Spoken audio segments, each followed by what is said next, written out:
Tell me when. When? All right, you're good. Hello. Hello, I'm Joanne Smith, and I'm going to talk about value pricing today.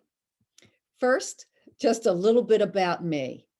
I'm president of Price to Profit Consulting.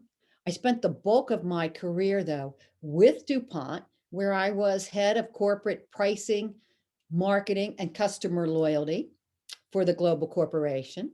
I'm the author of several books, and I am on the faculty of the Professional Pricing Society as well as ISBM.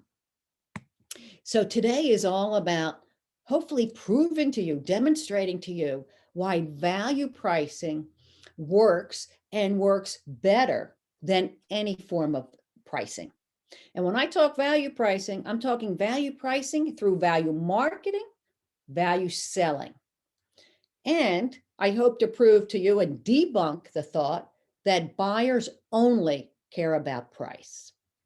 All right, so let's take this further. Now, why do our salespeople, so many of them, think that buyers only care about price? Well, for really good reason, because every day they're hearing from buyers that it's about price. It's the number one reason that buyers give when they answer the question, why you lost a sale? Oh, your price is too high. Why you didn't win the next piece of business? Oh, it's your price. Why they might not be satisfied in a survey of satisfaction. It's your price. It is the easy answer, and it is also the answer that they think will help them in future negotiations. In fact, in the middle of a negotiation, what do sales hear continually? Your price is too high. Others have lower price. I only care about price. And my favorite, your value's no different. Everybody else is just as good. And by the way, even if you're a little better, I don't care. It's all about price. Well, if that's what your salespeople are hearing every day, it's no surprise that a lot of them start to believe it. But is it true? No. And I hope to debunk that as we talk through this. So let me share with you a little bit about customer loyalty and some data here and some studies. But first, I want you to think about how many of your customers are loyal in your business. I'll bet in the B2B world, no matter where you are, you have at least 10 to 20% of your customers that are very loyal. And most of you probably have 30, 40, 50, maybe even 60% that are very loyal. And if you really think about it, they are likely to be very much like this study. These loyal customers are absolutely twice as likely to pay a premium. You probably do have premiums with these guys. You probably have higher share. You have better retention, very high retention rates. And these are the guys that are likely, when you bring new products out, to be right up there with the first ones trying it. So why do you have loyal customers? Is it because you have the lowest price? I will bet you that's not the case. And in fact, further studies from the Corporate Executive Board across thousands of companies, and by the way, global companies, every region of the world, have proven to us that what drives really loyal customers is not price. That's only 9%, very few. But what drives loyalty is the value we deliver in either the product, the brand, or the customer experience. That reliability, that responsiveness, that relationship with sales. That's where we get our loyal customers. So if it doesn't drive loyalty, could it in fact drive disloyalty or not buying from you? Well, let's look at some data. And I did a lot of work in DuPont on this, where I analyzed many, many years of data of customer loyalty input in every region of the world across our commodity businesses and our specialty businesses to uncover this question as well. So what was a driver? Was price not a driver, I should say, of either loyalty or disloyalty?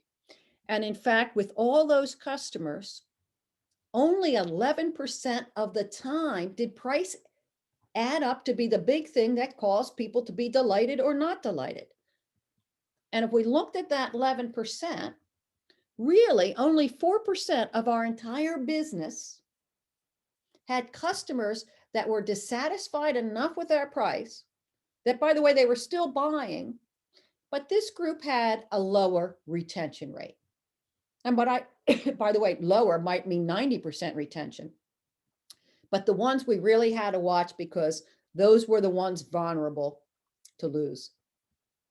6%, or the bulk of this, of all of our customers, said, we really, really like you, but we don't love you. We only really like you because your price is still got too much premium, right? If you had a lower price, we would love you. These are people that scored us a 7 or 8 out of 10, really liked us, very high retention rates, but still wanted us to know they'd like us even more with lower price. All right, so if it wasn't about price, what did the survey say? What is it about? So most people, whether they loved us or whether they were dissatisfied and maybe thinking about looking elsewhere, it was about the customer experience, or it was about the product, not price. So let me turn this a little bit to showing you 15 years of DuPont pricing history. And what I want to show you is this part in green. That was when I was running pricing for DuPont. And you can see these lines here. They are quarter over quarter price increase if they're above the line, or a decrease if they are below the line. And this is DuPont was about 27 billion, went up to about 35 billion during this time frame. 50 some very, very diverse businesses, commodity to very special, indirect, this through distribution or direct. And what we had when we started our pricing is that we increased almost every single quarter for this 6 years I show, as well as 7 years and more while I was still with the company, with only the exception of 2 quarters. We were able to continually do this. Now you might think, how's that possible? You could never do that in the past. Well, we used good value pricing as well as good industry level strategic pricing. And the interesting thing that I want you to realize is our customer loyalty score actually went up 30% during this time. So we did not do this in a way that hurt our long-term relationships. When we do value pricing, when we do fair pricing, we actually can strengthen the relationship and build trust. All right, I love this quote from Charlie Green. I think it just nails it. If you think you lost your last sale on price, you're probably wrong. If you think you're going to win the next sale by lowering your price, you're probably wrong. Even if the customer told you you lost the last deal or hinted you're going to win the next deal on price, you're probably still wrong if you think it's about price. It's about value. And so let's think about this from your own experience again. Can you think, if you're in sales, can you think of any piece of business that you or your company has won where you are pretty sure you were not the lowest price? I'll bet you most of you are coming up with example after example after example, where in fact you weren't the lowest price, yet you won the business. So clearly, those customers were buying because of the customer experience, the relationship, the brand, the product, something that they had value for, right? So we know that a lot of them have value. Now turn to your personal life. Do you personally, or your family members, do you always buy on the lowest price? If you have options of good, better, and best, whether you're buying clothes or food or big appliances, small ones, cars, phones, entertainment, travel, do you always buy lowest price? I'll bet you not. I bet sometimes you do, but there are other things that are important to you, and you will buy a higher value And it might be because you really love the value, or it might be because you're afraid of the risk of buying the cheapest. You're afraid it won't be as good or it'll fail. But there's a level of value in either side of that. Well, buyers, companies are no different, right? Some of them will truly only buy price, but most of them care about your value and will buy better service or better products or your best service and products. In fact, those that are usually price buyers, guys, it's only about 10, 15% most, if you have a product line that has a level of specialty to it. Now, if you are a true commodity, maybe it's 30 or 35%. Either way, the bulk of customers, 70 to 90% for most of you, are going to buy on some level of value. But only if you can convince them what the value is. So as I tell you, it's not all about price. Well, what is it about? Right? Price is that tip of the iceberg, what they always tell us. But what is really underneath the thinking of our buyers and the companies we sell to?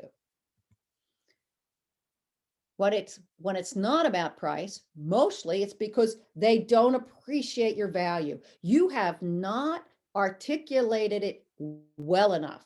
And boy, that's the heart of value pricing, value selling. How do we articulate it in the customer's financial terms so they understand why you are worth whatever your appropriate premium is?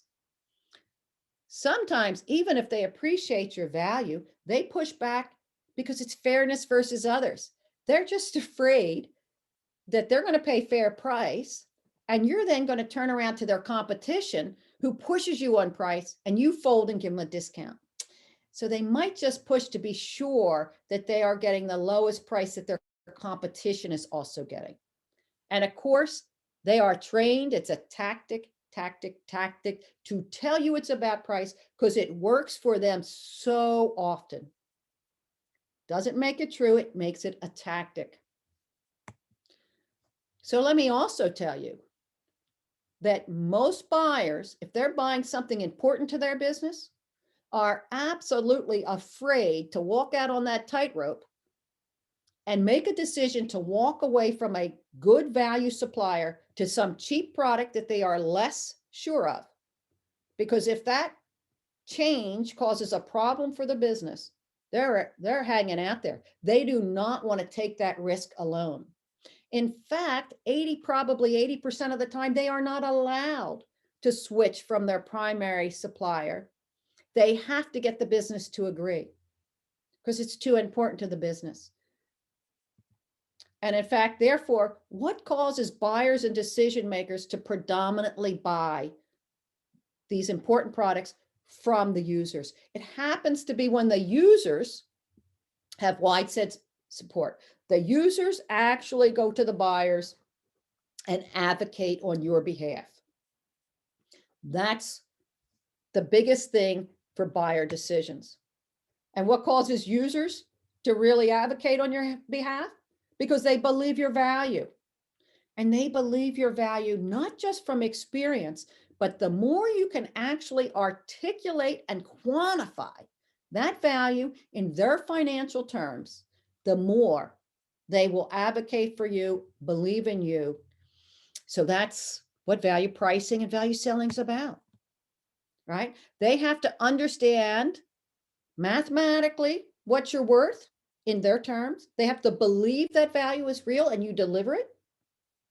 And they have to perceive you as a company that is fair and trustworthy, that you treat all your customers of equal way, and that you have integrity, that if you have better value, everyone pays for that value. Now, I'm just going to give you just a quick highlight. I pulled up 4 client examples that just to share with you how this really works in real practice. And I picked 4 that are all existing products. A lot of people think we can only value price when we bring out a new product, right? That's the only time we can get that high price. We can't do it on existing products because our customers have been paying a low price, so they're not going to suddenly change. Wrong. You can use this on existing products. New products are easier, but existing as well. Look at these two on the left-hand side. These were multi-million-dollar accounts, meaning one product to one customer. Existing, and they both got roughly 25% increase after having sold this product for years. One in a chemical industry, one in an OEM, automotive OEM. Some people will tell you automotive OEMs are the toughest negotiators in the world, the best trained, the toughest, and they are enormous. So they have huge pricing power, right? And yet, even here, the salesperson with value and use pricing and selling techniques was able to get a 25% increase. How about over here, a construction area? When we sell into construction, that is also a very difficult one because the construction industry has really low margin. They've been hit hard. They've had some downturns often. And so they often don't accept increase. And yet, here's an example of 100%, a complete doubling of price. And it was accepted when that fairness of rationale was put forward. And down here in the food industry, this is slightly different in that this 24% was not across one product, it was across 20% of their entire product portfolio. And we use value pricing as well as some industry level pricing to move the entire products up 24% with full success in a business that had not been able to increase price virtually at all in years across any product. So these things work when we do them fairly and the customer appreciates and understands the fairness. Now, ultimately, not only do we have to understand it ourselves, in fact, it's key we understand it ourselves so our salespeople have the confidence and the marketing tools to sell it. Because if they come in and they don't believe that they have value or they don't believe customers appreciate value, they're going to fail. They come in with confidence and they know that the bulk of customers appreciate their value, they're going to win. Right? The mindset of your salespeople is huge and very determinant of their success. So what I like to do in the value price area is a workshop that has 5 major pieces. How do we quantify our value? It's not easy, but it's very doable. How do we then, once we understand it in financial terms, how do we share it? How do we split it? What we get in premium and what the customer gets in value. All right, so there's some knowledge we need there. Then a very difficult area is how do I go out to the market and validate what I believe I'm worth, what the value is worth, this quantification. How do I validate that? Customers won't tell us anything. Wrong. There are great techniques to do this.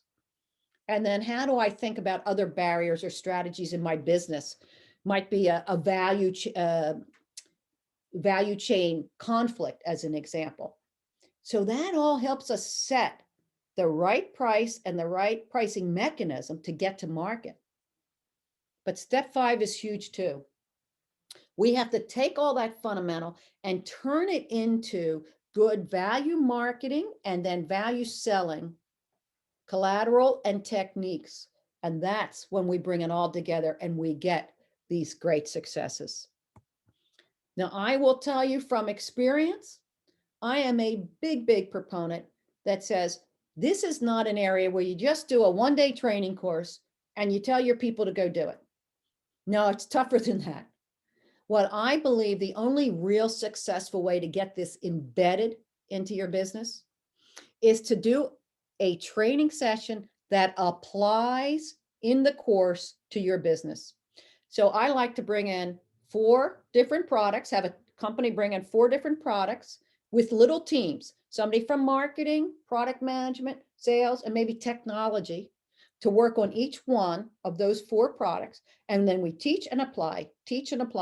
And of course, I coach along the way. And when we do it this way, we really get down to understanding it well enough that in the future, we can apply it to our other products in a reasonable way. Or we get to a point where we can then train the rest of the organization using our specific company examples. So with that, I've given you enough so that you absolutely believe that value pricing is worth doing. And I have debunked for you that it is not all about price with the majority of your customers. So with that, I'm Joanne Smith, and I hope you've enjoyed this roughly half an hour. Thank you.